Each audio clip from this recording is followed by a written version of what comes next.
What's up, guys? This is Jimmy with Hifly Fitness, and today we have a special guest that will be discussing some important topics about hydration and how to optimize hydration intake for the competitive athlete.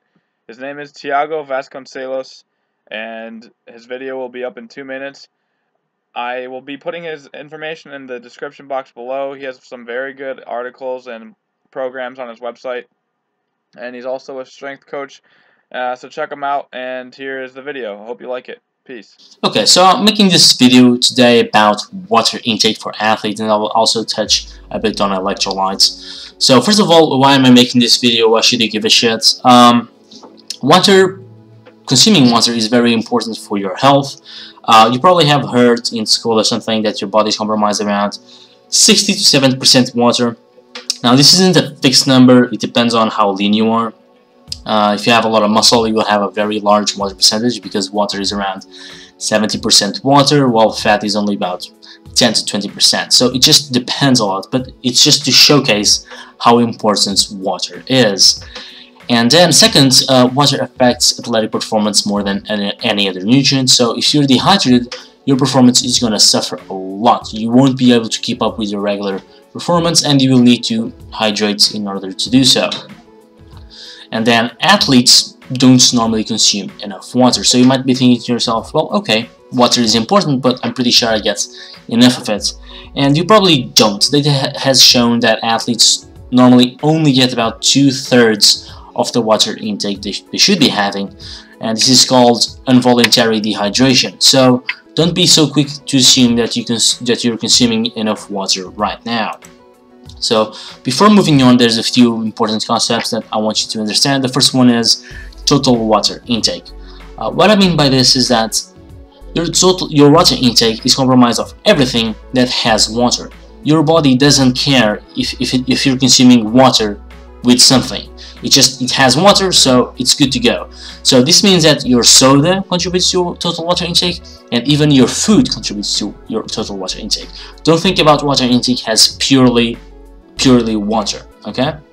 And then the second concept is water in, water out. Very similar to calories in, calories out, obviously, same concept. Water in is all the water that you're drinking and all the food that you're eating, and water out is roughly how much you're sweating. It's not the only thing, but it's a very large majority of it, especially in athletes, because athletes obviously sweat more. So now, when determining water intake, there's a few variables to keep in mind. These ones are the main ones. First one is individual differences. People are just different, and some people will need a different water intake even if everything is the same. For example, I sweat a lot even if I'm not tired. Even if I'm doing the same amount of work and the same amount of effort than someone else, I will just sweat more. It will probably just depends on how efficient your body is at regulating body temperature. So the second one is environment. So it depends on temperature and humidity of where you live and where you train. So an athlete that lives in Brazil in the summer will have a different intake than someone who lives in Sweden during the winter. And it also counts the exercise, and this depends on the actual exercise you're doing, what sport you're playing. So let's say a marathon runner versus a soccer player or versus a powerlifter, they will obviously have different water intakes because they practice different sports that have different needs. And then it also depends on the workload or the volume that you're doing for that sport. So a marathon runner that runs, let's say, 10 hours a week will have a different intake than someone who trains 30 hours a week. Same thing for the powerlifting example. Someone who does 10 squats a week will have a different water intake than someone who does 30 sets of squats per week. Now, regarding actual intake guidelines, it's very hard to give a specific intake guideline because the variables change the intake so much, the three variables I talked earlier. But roughly, as a baseline, the Food and Nutrition Board recommends 3.7 liters for men, and for women about 2.7.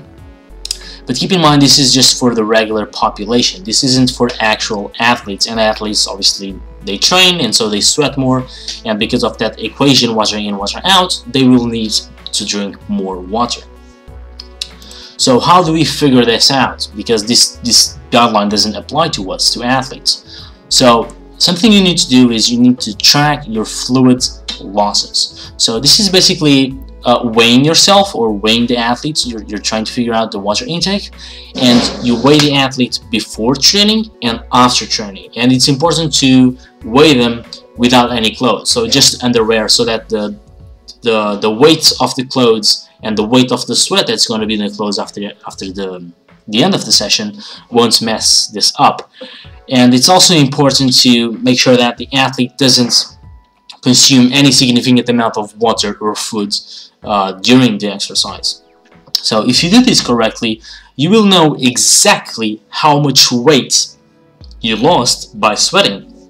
And by the equation that I have here, you can later calculate how much water you need to drink in order to replenish the weight that you lost from sweating.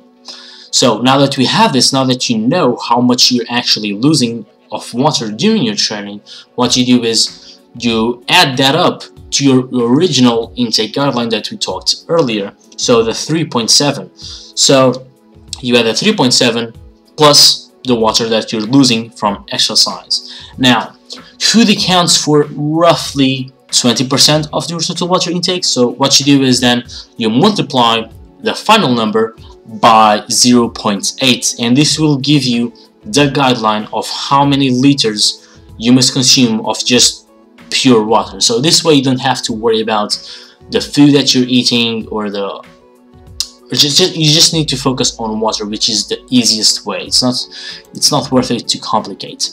So now, in terms of electrolytes, there's not much to be said. First of all, you need to realize that there's a lot of electrolytes, but the main ones that are lost during sweat are sodium, chloride, and to a less extent potassium. Now, normally you don't have to worry about this. There's a couple situations where you do. The first one is if you just sweat a lot, if you do a lot of exercise, or if you live in a really hot climate, you might be deficient in sodium, and so therefore you need to supplement. And you can either supplement by salt, or you can just consume more salt-heavy foods. And this might also be a concern in people who overly obsess about eating clean. So athletes and bodybuilders, sometimes they're just really focused about eating as clean as possible and don't eat any processed food whatsoever. And sometimes what that leads is to sodium deficiencies, which are very detrimental to performance. And so, just like another example, you need either to add salt to your food, or just eat another type of foods that contain more salt, like pizza, potato chips, ham, things of that nature. So now, just to sum up, to actually you need to retain from this, your goal should be start training in a hydrated state, and then while you're training, avoid dehydration, and then after training, you need to rehydrate before the next session. So when you're starting to train, to make sure that you hydrated, a common guideline that I like is consuming half a liter of water 2 hours before training. So half a liter will ensure that you will be hydrated when training for most people, for most scenarios, and 2 hours before will make sure that you'll have time to pee any excess, because obviously very inconvenient to go to the bathroom while you're training. So then avoid dehydration during exercise. This is basically drinking water while you're training, or either water or any other, or it can be a sports drink that also contains some electrolytes. It can be anything that contains water, really. Don't be overly obsessed about getting pure water, because it doesn't really matter.